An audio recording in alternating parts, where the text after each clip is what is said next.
Revenue శాఖ మంత్రివర్యులు పొంగులేటి శ్రీనివాసరెడ్డి గారు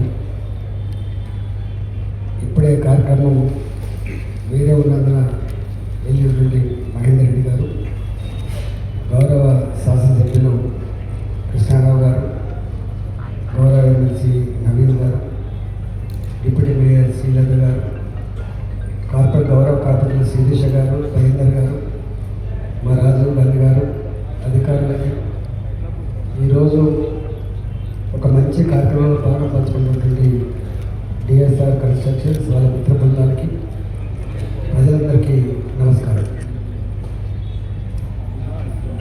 పాత మిత్రులమే అయినా కలవడానికి కష్టంగా ఉంది కాబట్టి నేను ఒక 2-3 సూచనలు చేయాలనుకుంటున్నాను. ఎందుకంటే శుభకార్యం ఈ మధ్యకాలంలో మీ స్టేట్మెంట్స్ అని చూస్తున్నా ఇంకో 4 కాలాల పాటు ఉండాలని మీరు కోరుకుంటున్న సందర్భంలో అన్ని విషయాల పట్ల మీకు అవగాహన ఉన్నప్పటికీ కూడా ఇంకా కొన్ని విషయాలు మా దృష్టికి వచ్చినాయి. ఫీల్డ్ మీద మీ దృష్టికి తెస్తే మాలాంటి పని లేకుండా ఉండాలని భావిస్తున్నాను.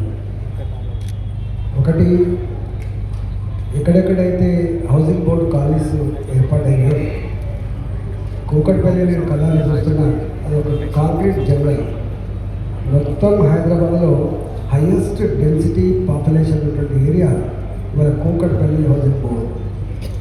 ఆ హౌసింగ్ బోర్డులో అక్కడక్కడ ఎక్కడైనా స్థలాలు కనుక ఉంటే వాటిని బై నంబర్లు వేసి ఆక్రమించుకునే వాళ్ళు కొంతమంది, లేదా మనం వేలంపాట కాపాడలేమని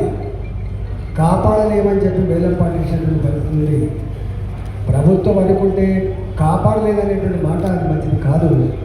ప్రభుత్వం అనుకుంటే ఇంచు భూమి కూడా ఇక్కడ పోదు, గజ్జు అంటారు. కాబట్టి దయచేసి కాపాడలేమనే పేరిట వేలంపాట వేయకుండా అలాంటి వాటిని కొంత పార్కులుగా కన్వర్ట్ చేస్తే ఆ కాంక్రీట్ జంగల్లో అప్పుడో ఇప్పుడో సీనియర్ సిటిజన్లు కొంత సేదతీరే ఆస్కారం ఉంటుంది. కాబట్టి ఇంకా భూములు గట్లాడి ప్రాంతంలో అమ్ముకునేటువంటి ఆస్కారం లేదు. కాబట్టి ప్రభుత్వానికి ఆ కోణం ఉండాలని చెప్పి నేను మొట్టమొదటి సూచన చేస్తున్నాను.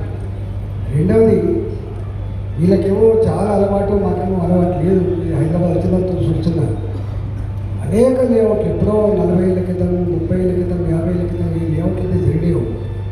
ఆ లేఅవుట్లలో ఉన్నటువంటి పార్క్ స్థలాలు, పబ్లిక్ యూటిలిటీ స్థలాలు, స్కూళ్ళ కోసమో గుళ్ళ కోసమో ఉన్నటువంటి స్థలాలు ఏవైతున్నాయో బై నంబర్ వేసి వాటిని కాజేస్తున్న విషయం తెలుసు. చేసింది చాలా మటుకు.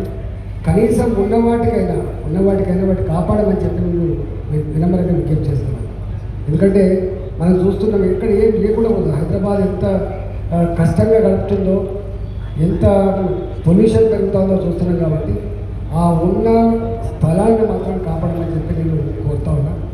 మూడవది, ఇవాళ అనేక సమస్యలకి పోలీస్ స్టేషన్లు పరిష్కారం కేంద్రాలుగా మారుతున్నాయి. అది మంచిది కాదు.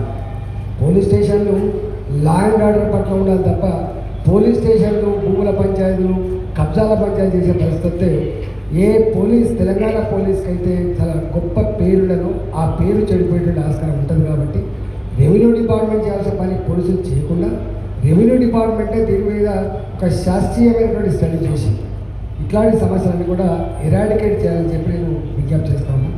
అవన్నీ నేను గతంలో కొన్ని ఇచ్చిన, మళ్ళీ కూడా కొన్ని నా దృష్టికి వచ్చినటువంటి 56 ఇష్యూస్ ఉన్నాయి. ఎప్పుడో ఆనాడు హైదరాబాద్ మీకు తెలుసు, చుట్టుపక్కల ఎవరు దిక్కు లేనాడు, జనావాసాలు లేనాడు, 40 కిలోమీటర్లు 50 కిలోమీటర్ల పరిధిలో లేఅవుట్లు చేస్తే 50 రూపాయల గజం 100 రూపాయల గజం కొనుక్కుంటే అలాంటి స్థలాన్ని 20 ఏళ్లకు 25 ఏళ్లకు మళ్ళీ వాడు దొంగ డాక్యుమెంట్ పట్టుకొని వచ్చి వాడు కోర్టులలో వేసి వాడు అధికారులను మేనేజ్ చేస్తాడు, పోలీసులు మేనేజ్ చేస్తాడు. పాపం ఈ గరీబోళ్ళు చెట్టుకోవాలి పుట్టకోలు ఉంటారు. కాబట్టి వాళ్ళు కోర్టుల మెట్లు ఎక్కలేరు, ఎక్కినా వాళ్ళంత డబ్బు ఖర్చు పెట్టలేరు.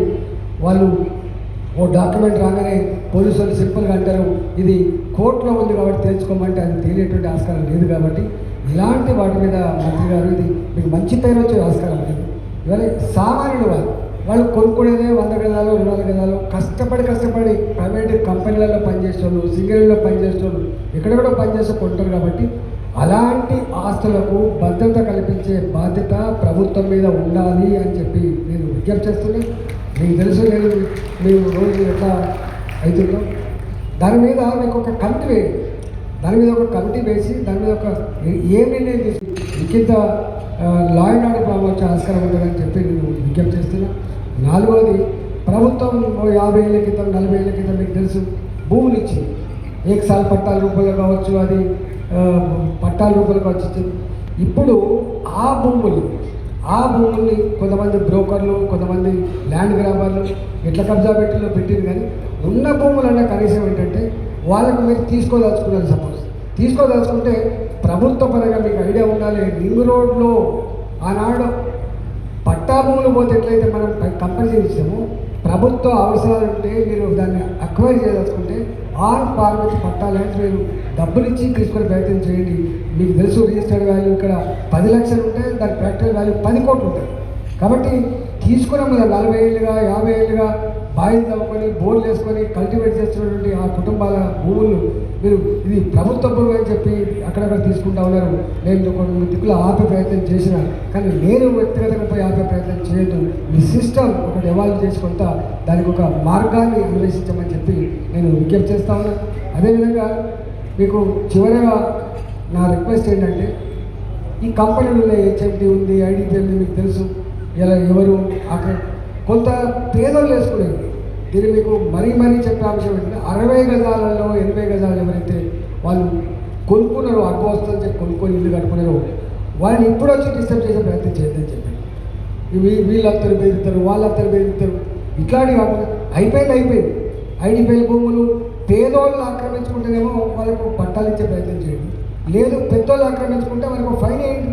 మీరు ఇది ఆక్రమించుకుంటే దీని వాల్యూ ఎంత బిడ్డ, మీరు అక్రమంగా చేసి చెప్పి వాళ్ళకి పిలిపించి ఇంత ఫైన్ వేసి తీసుకునే ప్రయత్నం చేయండి తప్ప మళ్ళీ ఫర్దర్ ఇలాంటి ప్రభుత్వపరమైన ఇంచు భూమి కూడా ఆక్రమించుకుంటున్న ఒక సిస్టాన్ని మీకు ఆల్రెడీ ఐడియా ఉండుంటుంది, మీకు అవగాహన పూర్తిగా ఉండుంటుంది. అట్లాంటి పని చేయమని చెప్పి కోరుతా ఉన్నా. లేకపోతే ఏమైందని జనంలో ఒక చర్చ అవుతుంది. పేదోడు 60 గజాలు ఇల్లు కట్టుకుంటే గుంజుకుంటాను బిడ్డ, కూలగొడుతుంది బిడ్డ, మరి పెద్దోళ్ళు ఆక్రమించుకుంటే అయితే లేదు. ప్రభుత్వం always meant for poor, not for rich. ఉన్న వాళ్ళ కోసం ప్రభుత్వం ఉండదు. ఉన్న వాళ్ళకి అన్నీ ఉంటాయి బయట, కానీ లేని వాళ్ళ కోసం మనమే. కాబట్టి దయచేసి మీ స్టాంప్స్ అండ్ డ్యూటీ, మీ రిజిస్ట్రేషన్ శాఖ ఇట్లాంటి పని చేయమని చెప్పి కోరుతున్నా. ఈ మధ్యకాలంలో ఇంకొకటి దృష్టికి వస్తుంది, అది మీకు సంబంధించి కాదు కానీ ముఖ్యమంత్రి గారు చెప్పమని కోరుతున్నాను. ఇలా బుకింగ్ అని పెడుతుంది. ఒక్కొక్కడు 2,000 కోట్లు 3,000 కోట్లు వసూలు చేసి వాడు బోర్డు తిప్పేసి వెళ్ళిపోతున్నాడు. ఒక్కొక్కడు ఏడుస్తూ ఉన్నాడు. వారికి సకాలంలో ఇవ్వక కొంతమంది, ఒకవేళ ఇచ్చినా కూడా సతాయించు కొంతమంది, మొత్తం పెట్టి పెడుతున్నారు. కాబట్టి ముఖ్యమంత్రి గారు మీరు ఆలోచన చేసి ఈ హైదరాబాద్ నగరంలో ఈ వైట్ కాలర్ అఫెన్సెస్ ఏవైతుందో ఇప్పుడు డిఎస్ఆర్ లాంటి ఉన్నారు. వాళ్ళు ఏమనుకుంటారంటే ఈ దొంగలు వస్తాను మా స్పేస్ జరగబడుతుంది, బిఎల్ఎస్ అంటేనే ఈ అడ్వాన్స్ బుకింగ్ చేసుకోకుండా అవుతుందని చెప్పి బాధపడేటువంటి ఆస్కారం, మంచోడు చెడ్డోడు ఒకటే గాట కట్టేటువంటి ఆస్కారం లేకుండా ఇట్లాంటి వాటి విషయంలో కొంచెం ఉక్కుపాదం పెట్టి వీటిని నిర్వహించే ప్రయత్నం చేయమని చెప్పి కోరుతున్నా. కొంత డిఎస్ఆర్ లాంటి మీరు ఒక మాట చెప్తున్నారు, మొత్తం 10 ఆఫీసులు వీళ్ళే కడతారని. సంపద కొలది హైదరాబాద్ నగరంలో ఒకటే తరంలో మంచిగా ఎదిగిళ్ళు. కాబట్టి ఇంకా మీరు పులప్ చేసిన అనేక రకాల ప్రభుత్వ పరంగా వాళ్ళు పర్మిషన్లకు వచ్చినప్పుడు అప్పుడు ఇప్పుడు సిఎస్ఆర్ కింద ఎట్లయినా ఉంటుంది. కానీ మీరు ఈ ఎఫర్ట్స్ ఏమైనా పెడతా ఉన్నారో అది మంచి ఎఫర్ట్స్. తప్పకుండా వాళ్ళ చేత ప్రభుత్వానికి, ఎందుకంటే మనం చూస్తూ ఉన్నాం ఆర్థికంగా ఎన్ని ఇబ్బందులు, అలాంటి వాటి విషయంలో కొంత మీరు ఇంకా ప్రొయాక్టివ్గా ఉంటే అనేక మంది ముందుకు వచ్చేటువంటి ఆస్కారం ఉంది. సంపద ఇవాళ ఉంటుంది, రేపు పోతుంది. పదవులు ఇవాళ ఉంటాయి, పోతాయి. కానీ మంచి పనులే శాశ్వతంగా ఉండేటువంటి ఆస్కారం ఉంటుంది, పేరే శాశ్వతంగా ఉండేటువంటి ఆస్కారం ఉంటుంది. కాబట్టి ఎవరైనా రాజకీయాల్లో ఉన్నా, వ్యాపార రంగంలో ఉన్నా అలాంటి కోణాన్ని కొంతైనా ఆవిష్కరించాలని చెప్పి కోరుతూ ఇలా మంచి శుభకార్యం మా మంత్రి గారు వచ్చి ఇది ఓపెన్ చేసి అందరికీ మాట్లాడించే భాగ్యం కలిగించినందుకు, ఒక ప్రజాస్వామ్య వాతావరణం ఇచ్చినందుకు వారికి ధన్యవాదాలు తెలుస్తూ నమస్కారం.